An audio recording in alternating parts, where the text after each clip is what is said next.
As far as I'm concerned, it's still New Year's. Who's still saying Happy New Year to people? I am.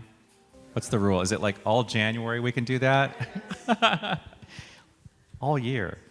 So we are only 12 days into the new year, and I'm still writing 2024 on things. I'm just have to convince myself that it's 2025.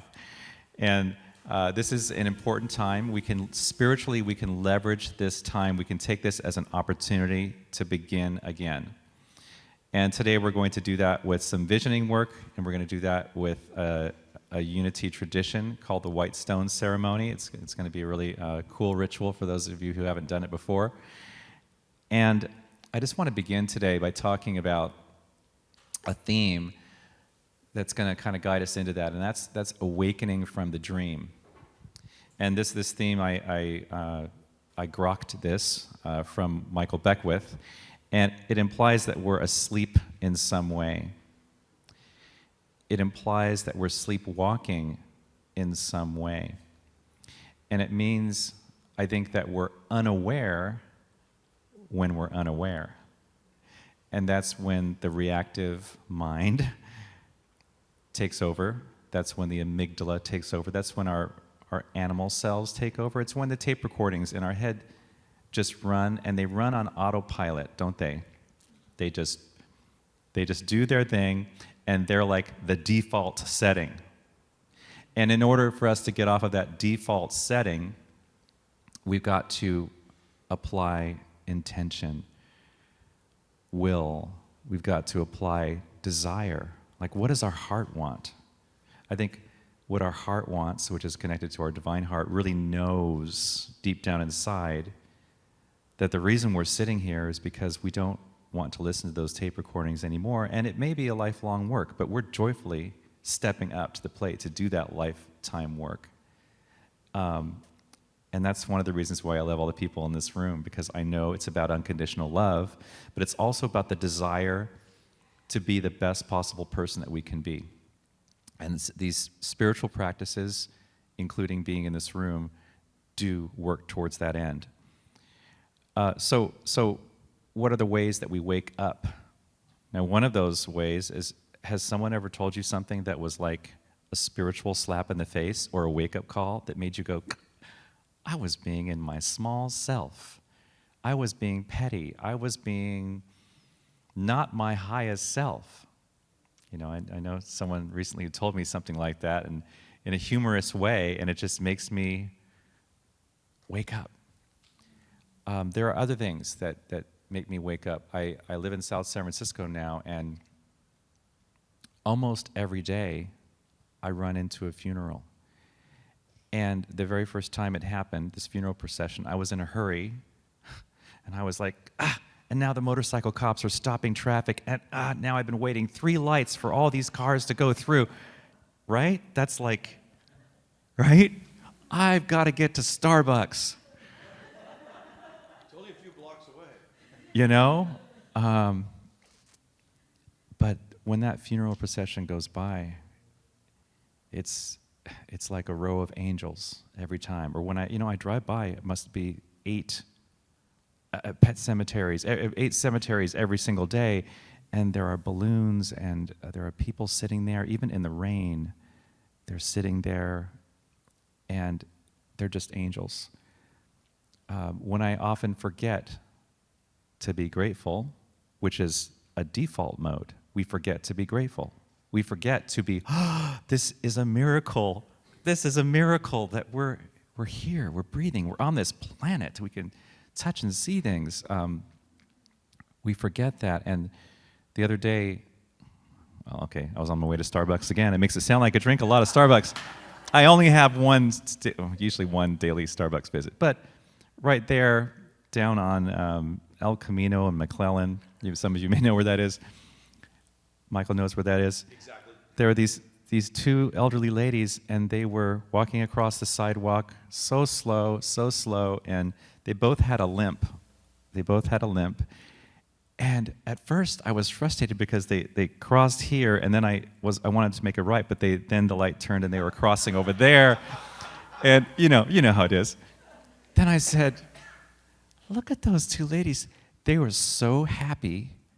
They were kind of dressed up. This was their like happy moment, and they didn't care about the limp.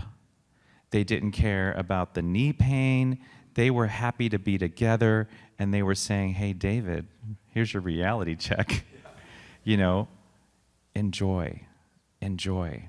And so I just watched these ladies with gratitude. You know. So what is your wake-up call? What is your little reminder? What are those angels? You know, when I see a homeless person. When I was younger, and I'm not sure if that's the case, when I see someone who has a learning disability or cerebral palsy, I cry. I can't help but cry when I see someone with cerebral palsy, or who is neurodivergent in an extreme way. And that's the wake-up call. It's the wake-up call for me. So I think that regardless of all this, our nature is to forget. And we have to remember to trust. Remember that God is our source, God is our supply. Remember to trust 100%. And how do we stay awake? One of those ways is to die to our old ways. And I forgot who said this. I think it's Paul that said we must die daily. We must die daily. And this is typically an Easter theme, but I think it's a theme for every day. We must die to our old ways daily. And someone who talked about this, and this is continuing upon the work that we did at the Burning Bowl. It's never too late. It's never unfashionable to let go, to have a letting go ritual. And someone who talked about this was Brene Brown in The Gifts of Imperfection. Anybody ever read that book? It's a wonderful book, The Gifts of Imperfection. And you don't really need to go further. You can read the whole book, but I found that the table of contents was very efficient for me. But I'm not kidding. The table of contents was actually helpful. So listen to this. I took this. And you memorized it. I know, on my way to Starbucks, right? So this is in the table of contents of that book. This is the art of letting go. The gifts of imperfection. Letting go of what people think. Letting go of comparison. Letting go of what she calls numbing, like not wanting to feel the feelings, right? Those of you who have had addictions or know somebody with an addiction know that thing. People want to numb out. So letting go of numbing and powerlessness. Letting go of scarcity, and I believe I adjusted the words here, scarcity thinking. Letting go of fear of the dark. That could be fear of the unknown, fear of the uncertain, fear of the dark places, fear of all the things that we maybe catastrophize about that usually don't ever happen. Here's one, this is letting go, the power of letting go exhaustion as a status symbol and productivity as self-worth. Next, letting go of anxiety as an accidental lifestyle. Right? You all of a sudden realize, that's become a mode, that's a physiological characteristic of carrying this free-floating cloud of anxiety that wants to attach itself to anything. Letting go of self-doubt and supposed to. Shoulda, coulda, woulda.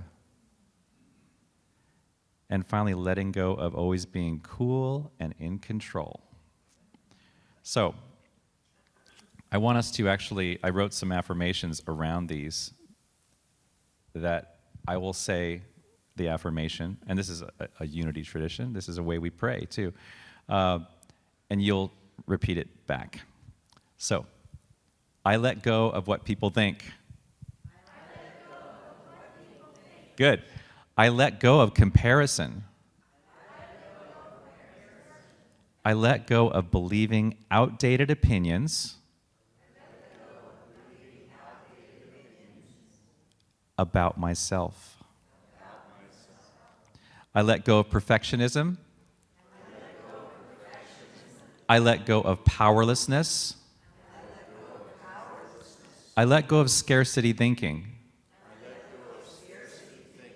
I let go of fear of the dark. I let go of exhaustion as a status symbol. I let go of productivity as self-worth. I let go of anxiety as a lifestyle. I let go of self-doubt and supposed to. Self-doubt. I let go of always being cool and in control. These things have no power over me. In unity, that's called a denial, by the way. And I'll conclude with these handful. I'm cultivating self-compassion. I'm cultivating a resilient spirit. I'm cultivating creativity, play, and rest. I am fertile ground for spirit to express as me. I am fertile ground for spirit to express as me. And so it is? Thank you. So, yes. So next step to awakening is creating the willingness and the ability to see through new eyes. And in a moment, this is where a video, and we're going to go to the next slide. Yeah. Oh, Ben, thank you.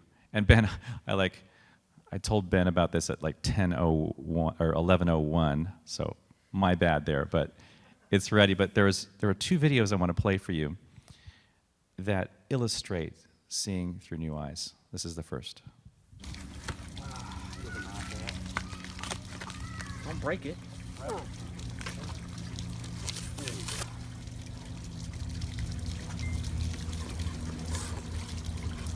You froze. Oh no. Okay. Color for the colorblind. He's colorblind. I don't know. Now these are special glasses. Your kids have been engineered that when people wear them that are colorblind, you get to see color just like we all see color. And it came with balloons and all that. These are special glasses called Color for the Colorblind. I can put these on.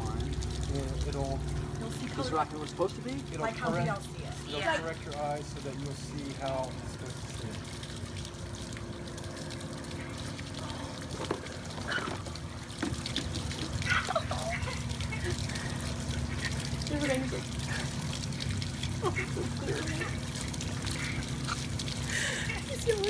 It's so clear, I can't believe it.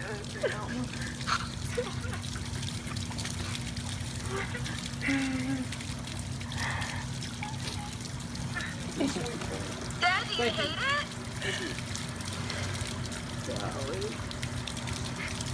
See the balloon color? Papa, look at the hat. Oh my God. It's not pink, is it? God, where did you get this idea from? So we can pause that one. And then we can actually go to the next one. So he said, he took the hat off and he says, it's not pink. And that's real technology. And this one is, it's one of my favorite videos. We're not going to watch the whole thing, but... Ready? Here we go. I'm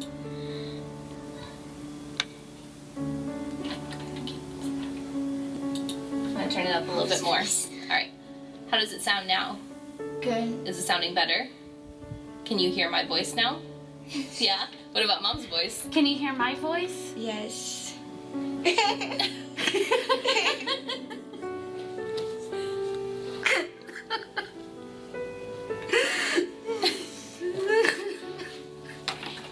Here, hey, Dawson. Dawson.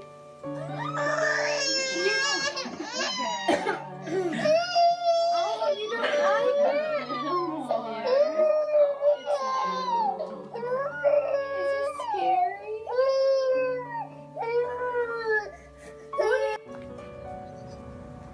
bird? That bird, that little tiny bird chirping? Yeah. Could you really hear it? Yeah. Could you ever hear that before? No. No? What else? Hear this? Yeah? Yeah. Could you hear that before? You hear those cars on the street? Yeah? You like that? Yeah. Okay, thank you, Ben. So that video goes on with people with ear implants hearing for the first time. So this is what they call, I think they call it a noetic experience. It's seeing the new. And this is what I theorize that spiritually waking up is. You know, some of you, has anybody ever had a mystical experience where you were in a meditation or you were listening to a song and it felt like you were alive? It felt like everything was more vibrant, everything was more real, and it was the universe just grabbing you by the throat saying, wake up. Yeah, wake up in a joyous way. They also say that I don't know who they is, and I actually can't find the source of this quote, but here's something to remember. The environment dictates the change. The environment dictates the change. So if you come to places like this as your weekly spiritual practice, you're putting yourself in an environment that is conducive to change. So what is your environment dictating? So the last way of kind of waking up, this theme of waking up, we're going to explore in 2 rituals. First ritual is life visioning, and the second ritual is the white stone ceremony. And Reverend Pat Kleinberg is also going to help me do that because I heard she did a wonderful job last year doing it. And I called her this morning. I said, Pat, do you want to do this together with me? She said, yes. So I'm glad. So the first one, and have your journal ready, is life visioning. Now this is Reverend Michael Beckwith, who has the church Agape International. He did this process that Unity churches and Center for Spiritual Living churches do, and we did this process when I first got here for the center. But today we're going to do it for ourselves. And thank you, Michael, for adding a little bit of underscore. So the first part of this is to just let go of the rational, logical, shoulda, coulda, woulda mind.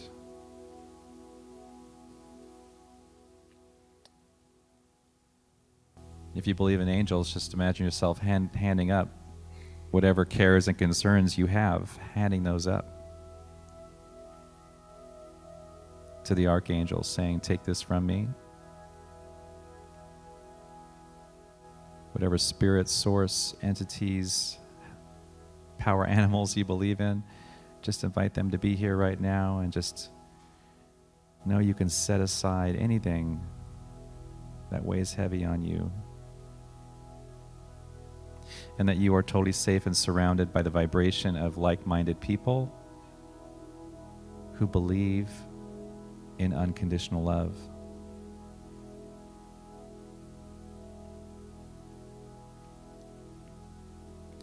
So, you're surrounded, you're supported. And you can treat this as a meditation. You can go within, you can have your eyes closed, and you can journal as you need to. This is your ritual. The first step of the process is asking yourself, what is the highest vision for my life right now?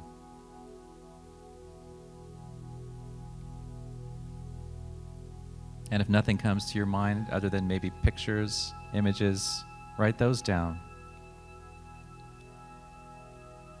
There's no right or wrong, but you can ask again, what is the highest vision for my life right now?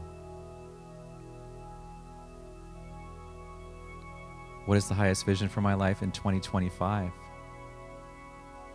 What am I going to bring this year?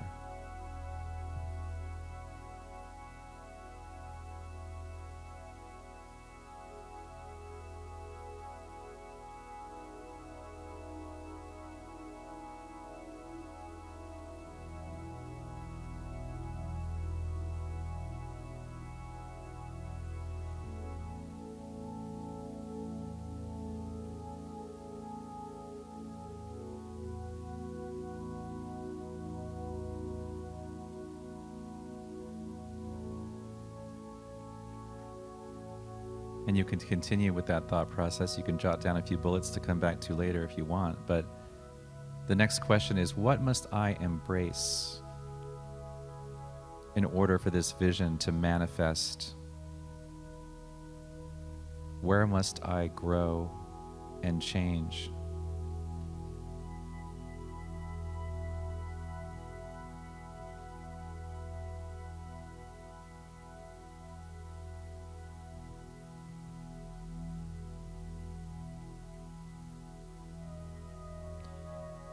And this process is not necessarily about the logical mind. Feel free to think about just catching the vision from a totally mystical place, meaning your direct conversation with the God of your understanding.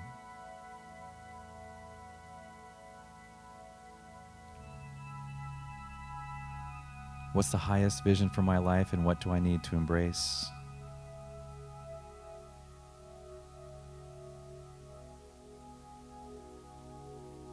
What words, pictures, images, thoughts?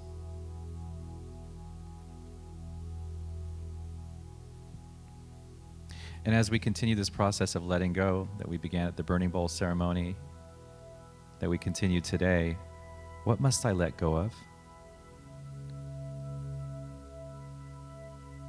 What must I be willing to let go of? Maybe just a little.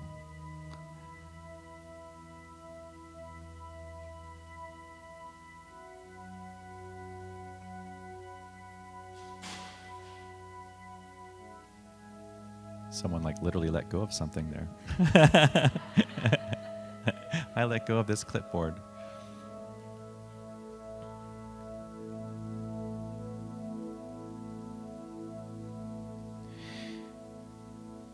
And finally, just paying attention to this relationship. Whether it's the relationship between you and you, your highest self, your wise sage self, and your inner child, or the relationship between the God of your understanding right now, just listening with the ear behind the physical ear. Ask if there's anything else I need to know in this moment.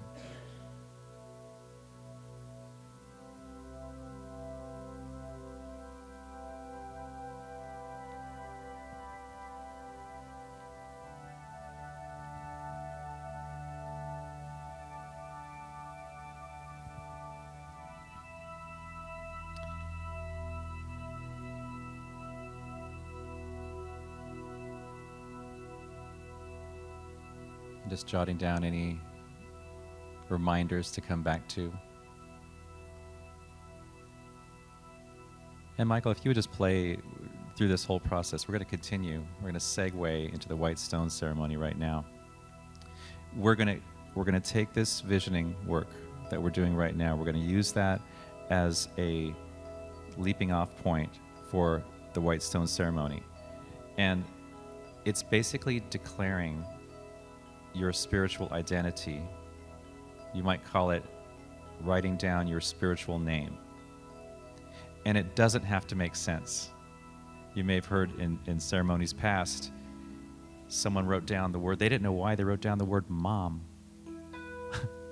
And later they were to become a mom. It can be peace. It can be grace. What you stand for, what you want to embrace, what you want to be. It can be love. It can be joy. It could be gift, gifter. It could be a phrase like not forgetting. It could be a phrase like making a difference. If you can squeeze it on the stone, it's your stone. So whether you put one word or three words on there. So let's begin by just kind of row by row coming forth. And there is a stone here in the middle. And these stones, I'll tell you about in a moment. And also take a pencil. So go ahead and come forth, Jen and Susan. and Ron. And the next row and the next. And if you're on the Zoom room, I did this with my iPhone in the Notes app at 4 in the morning. But you can do it on a journal, and you can write on any object later.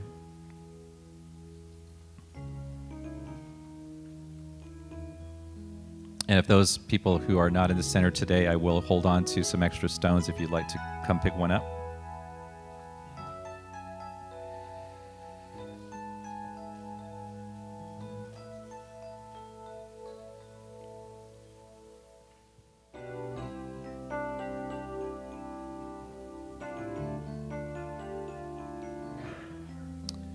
And these stones are from Bethlehem. I'll tell you more about them in a moment. But the company that for years and years and years was the source of these stones has gone out of business. So I ordered 2 years worth of these stones.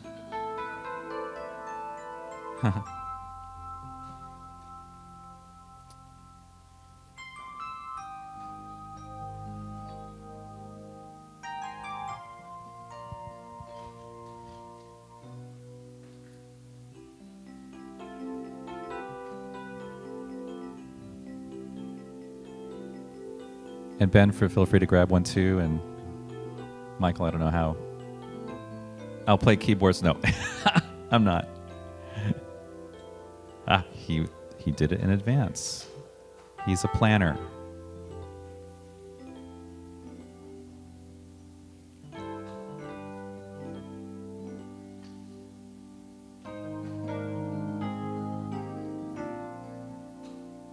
Oh yeah, and you also need a pencil.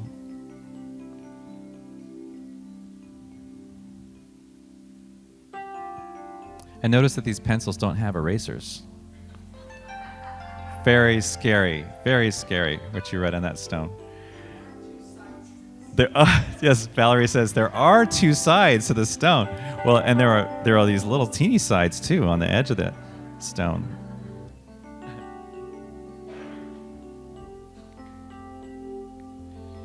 So what's the significance of the white stone? Historically, during this time, during the time of the Roman Empire, during the time of Jesus, when you were released from prison, you were given a white stone. And you were to carry that stone with you wherever you went. And everybody knew that if you had the white stone with you, they weren't going to mess with you, especially the Roman guards. They weren't going to mess with you.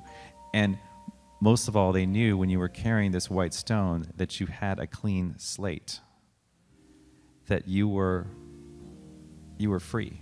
You were free. And so today it symbolizes not only we are free, but it is symbolizing that we are beginning anew.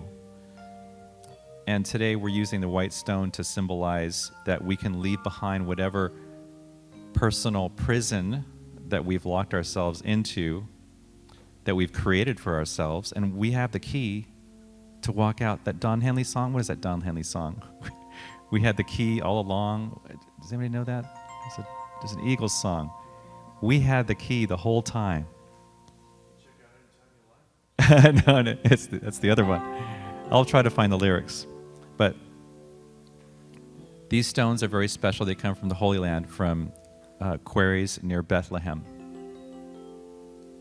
And the history of this ceremony is rooted in the book of Revelation. Some people call it Revelations. Before we begin the ceremony, though, I want you to ask yourself, what are my personal prisons that I've locked myself into?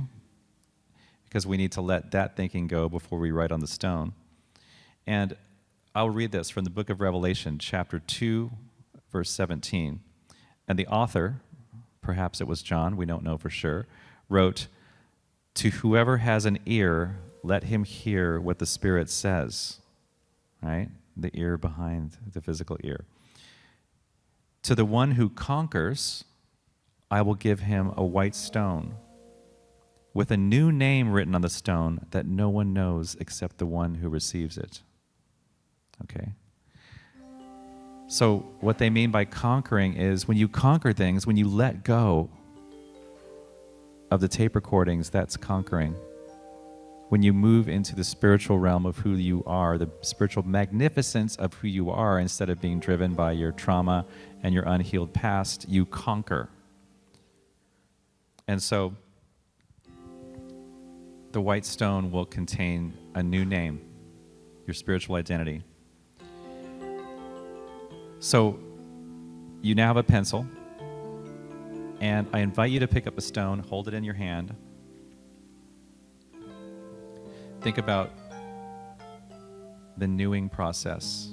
Let's just close your eyes for a second. Think about that. And Myrtle Fillmore called it the newing process. The newing process. So in a moment, Reverend Pat is going to lead a meditation during which time we are going to write our name on that stone, our new name for ourselves. And during this meditation, you'll be asking Spirit in a very non-logical way, you'll be catching the vision of what your spiritual name is, what your spiritual identity is, and perhaps it's your commitment, perhaps it's your intention. This is your ritual. So when the time comes, you'll write down a name or phrase on the stone with your pencil, and it's important not to judge what has come out. Initially, you may not even understand what has come out. That's how mystic this process is. And for whatever reason, if nothing comes to you at all, that's okay. You can do this ritual anytime, anywhere, journaling, on your iPhone notes app, whenever it comes to you. So Reverend Pat, I call you forth to guide us in this meditation and this ritual.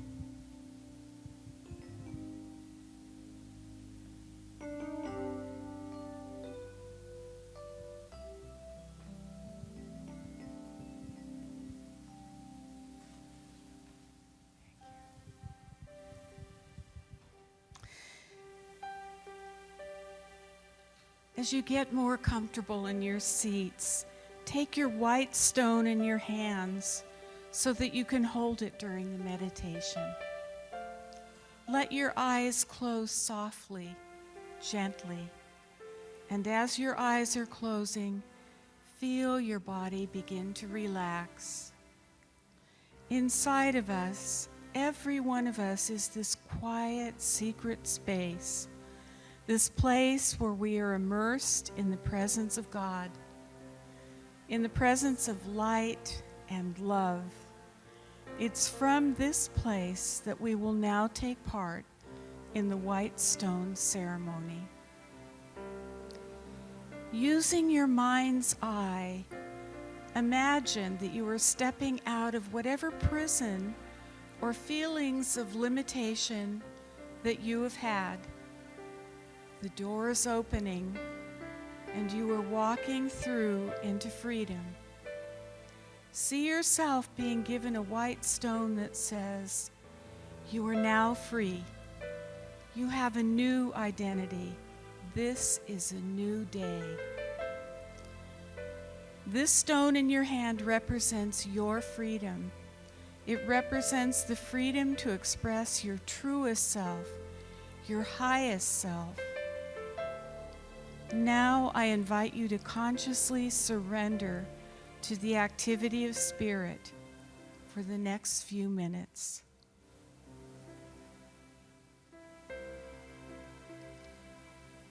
Now is the time to ask Spirit for your name, the word that describes the new you, your new life. Sometimes people write the word peace, love, or presence, and they find that they take on a new essence of who they are.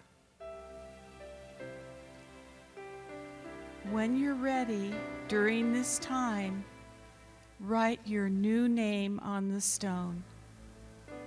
This is your new beginning.